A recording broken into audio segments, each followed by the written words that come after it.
Hello students. तो आज जो है एनाल्जेसिक्स से कंटिन्यू करेंगे।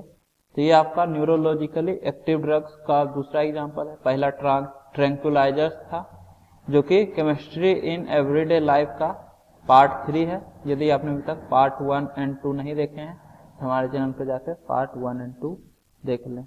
एनाल्जेसिक्स रिड्यूस और abolish pain without causing impairment of consciousness, mental confusion, incoordination और पैरालिसिस और some other disturbances of nervous system.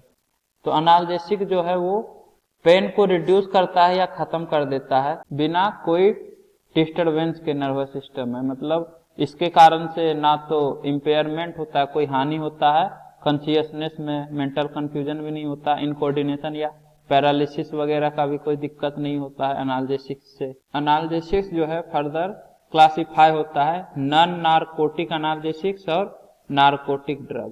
तो नॉन नारकोटिक मतलब नॉन एडिक्टिव और नारकोटिक मतलब एडिक्टिव। तो यदि एडिक्टिव ड्रग्स है तो उसको नारकोटिक बोलेंगे और यदि नॉन एडिक्टिव है तो उसको नॉन नारकोटिक बोलते हैं। इसके बाद आपका फर्स्ट नॉन नारकोटिक ड्रग्स मतलब नॉन एडिक्टिव।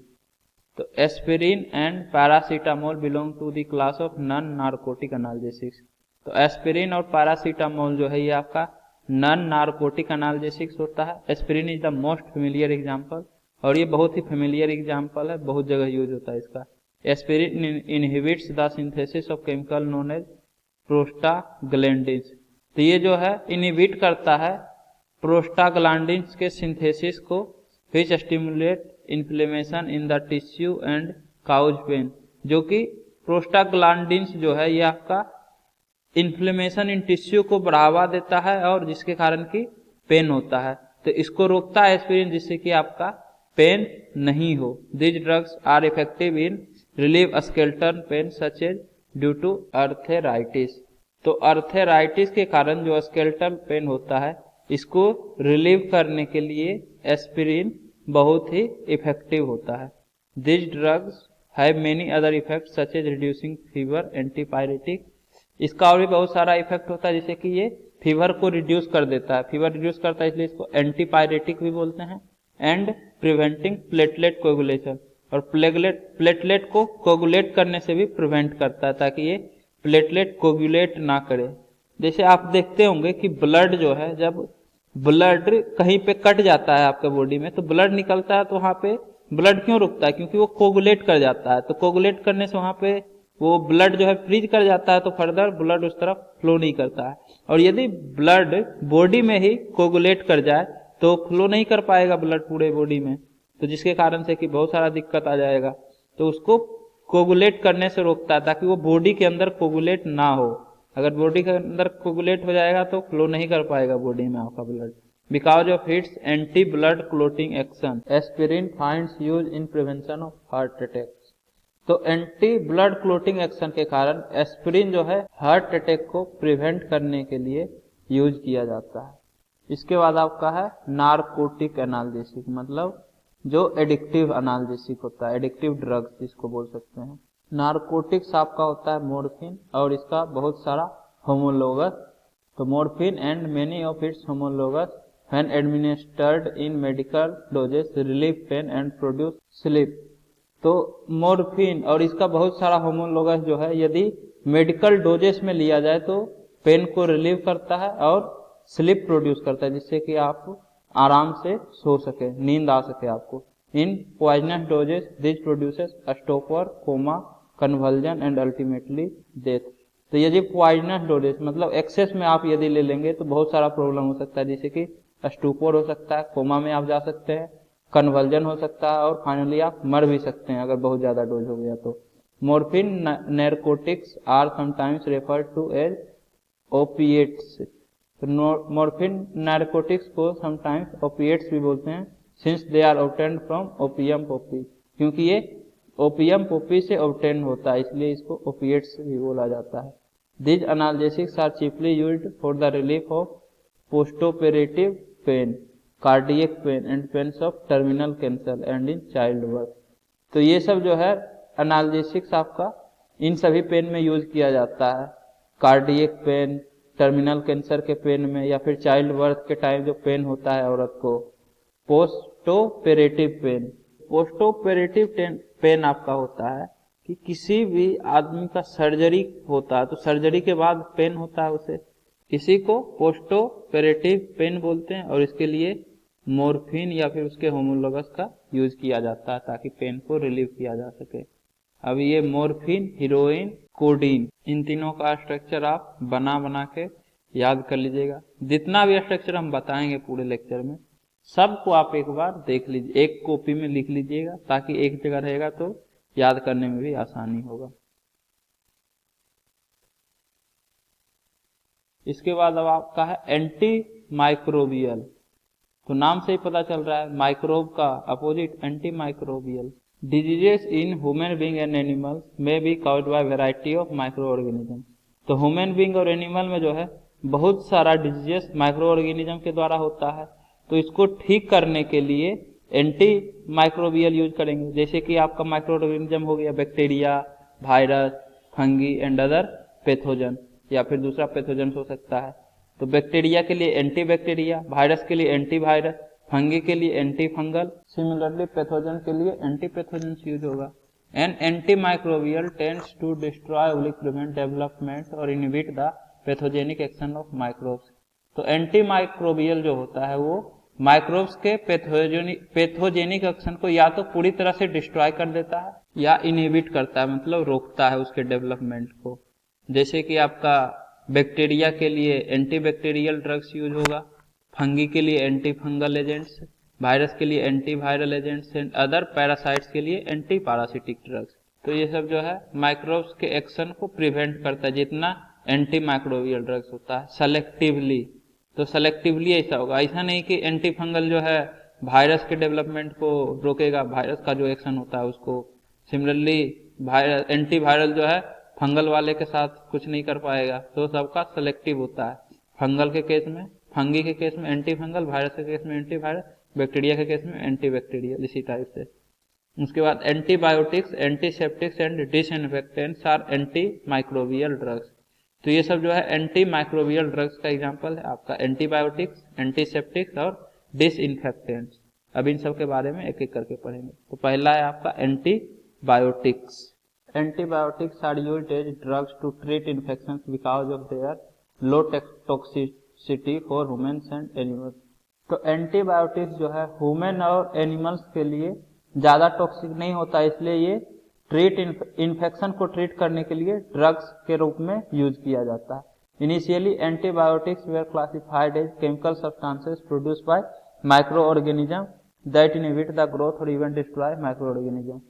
तो स्टार्टिंग में एंटीबायोटिक्स को वैसा केमिकल सब्सटेंस क्लासिफाई किया गया जो कि माइक्रो ऑर्गेनिज्म के द्वारा ही प्रोड्यूस होता है, और इसका काम होता है कि ग्रोथ या फिर इवन माइक्रो ऑर्गेनिज्म का ग्रोथ को रोक देता है या माइक्रो ऑर्गेनिज्म को डिस्ट्रॉय कर देता है। लेकिन ये इंपॉर्टेंट पॉइंट है कि ये माइक्रो ऑर्गेनिज्म के द्वारा ही प्रोड्यूस होता है केमिकल, वैसा केमिकल सब्सटेंस को एंटीबायोटिक्स बोला जाता था, जिसे बैक्टीरिया, फंगी या मोल्ड्स, ये सब माइक्रो ऑर्गेनिज्म के द्वारा प्रोड्यूस होगा। The development of synthetic method has helped in synthesising some of the compounds that were originally discovered as products of micro organism. तो बाद में जो है सिंथेटिक मेथड मतलब मैनमेड मेथड से एंटीबायोटिक्स प्रोड्यूस किया गया, जो कि हेल्प किया कुछ कंपाउंड को सिंथेसाइज करने में, जो कि बाद में पता चला कि ये originally discovered as a product of micro organism, जो कि माइक्रो ऑर्गेनिज्म के द्वारा डिस्कवर्ड है।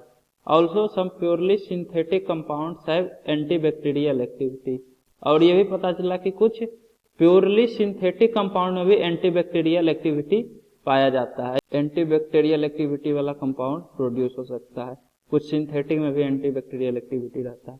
And therefore definition of antibiotic has been modified.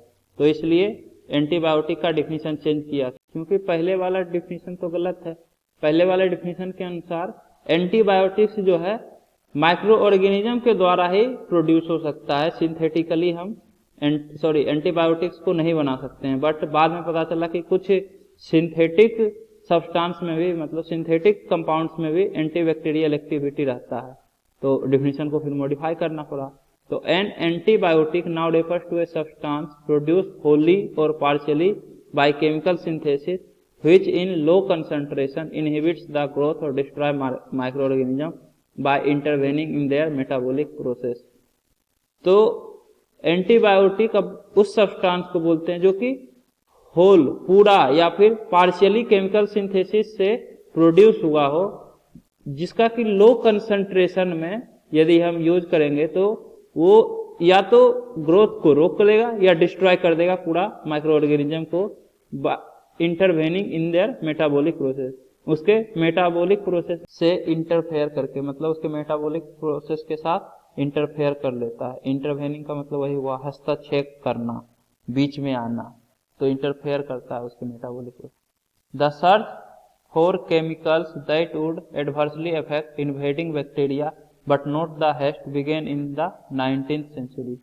मतलब वैसा केमिकल्स जो कि सिर्फ इन्वेडिंग बैक्टीरिया को ही अफेक्ट करे, जो बैक्टीरिया अटैक कर रहा हो सिर्फ उसी को डिस्ट्रॉय करे या उसके ग्रोथ को प्रिवेंट करे, बाकी उसके पूरे होस्ट को ज्यादा इफेक्ट ना करे। होस्ट मतलब पूरे ग्रुप को, पूरे समुदाय को, बैक्टीरिया का जितना समुदाय है सबको वो इफेक्ट ना करे। कुछ बैक्टीरिया आपका फायदेमंद भी होता है प्लांट्स वगैरह के लिए, तो सभी को आप यदि डिस्ट्रॉय कर दीजिएगा तो ज्यादा दिक्कत आ जाता है। तो सिर्फ जो अटैक करता है उसको डिस्ट्रॉय करना है, तो उसके लिए जो है केमिकल्स 19th सेंचुरी में जाके आपका डिस्कवर हुआ। उस Paul Ehrlich a German bacteriologist conceived this idea.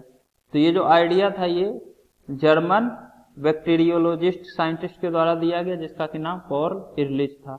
He investigated arsenic based structure in order to produce less toxic substance for the treatment of syphilis.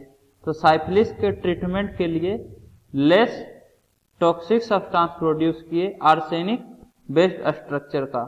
He developed the medicine arsphenamine known as साल्वर्सन।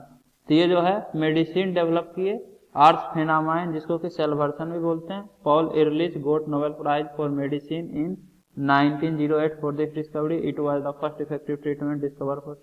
ये scientist के बारे में दिया हुआ है कि वो क्या क्या रिसर्च किए हैं, तो आप पढ़ लीजिए, कोई ज्यादा है नहीं, किस किस प्रोजेक्ट पे काम किए हैं ये सारा कुछ दिया हुआ है। इसके बाद ये साल्वर्सन, प्रोन्सिल, सल्फानिल एमाइड, सल्फापाइरिडीन, एजोडाई, ये सब स्ट्रक्चर दिया हुआ। एजोडाई के बारे में तो फिनोलेनिलीन के टाइम भी बताए थे। ये सब स्ट्रक्चर जो है ध्यान रख लीजिए, किसी के बारे में भी पूछ सकता है, बार बार बोल रहे हैं जहां भी स्ट्रक्चर आ रहा है। इरलिच जो है उस टाइम एजोडाई पे भी कुछ रिसर्च कर रहे थे, तो वो देखे कि आर्सेनिक लिंकेज जो है आर्सफेनामिन में वो N double bond and azo dye का लिंकेज जो रहता है उसके जैसा है, present in azo dye, in the sense that arsenic atom is present in place of nitrogen. तो आर्सफेनामिन में जो आपका स्ट्रक्चर रहता है तो वो सिमिलर लिंकेज रहता है एन डबल बॉन्ड एन के एजोडाई के जैसा, बस डिफरेंस यही है कि वहां नाइट्रोजन के जगह आर्सेनिक का बॉन्ड रहता है, that is arsenic is present in place of nitrogen. He also noted tissue getting coloured by dye selectively, और वो ये बात भी नोट किए कि टिश्यू जो है डाई से कलर्ड हो रहा है selectively. Therefore, Ehrlich began to search for the compounds which resembles in structure to azodai and selectively bind to bacteria।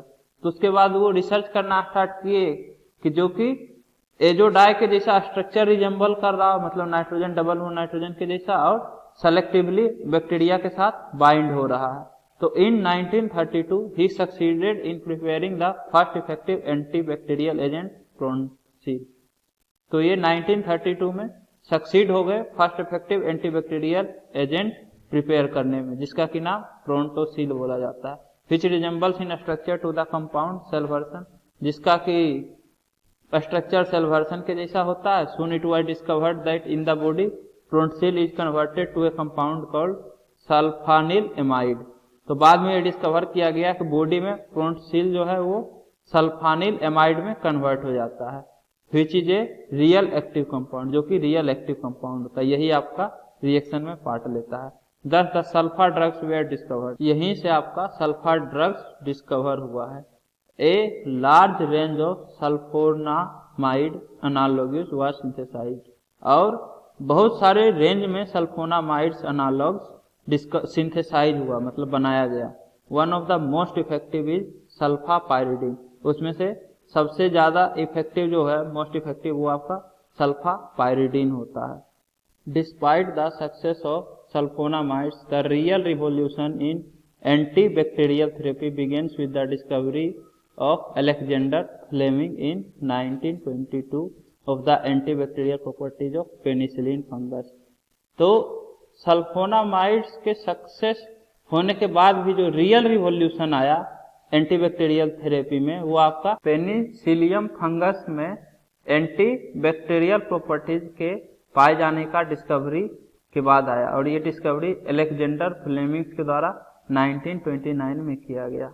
Isolation and purification of active compound to accumulate sufficient material for clinical trial took 13 year.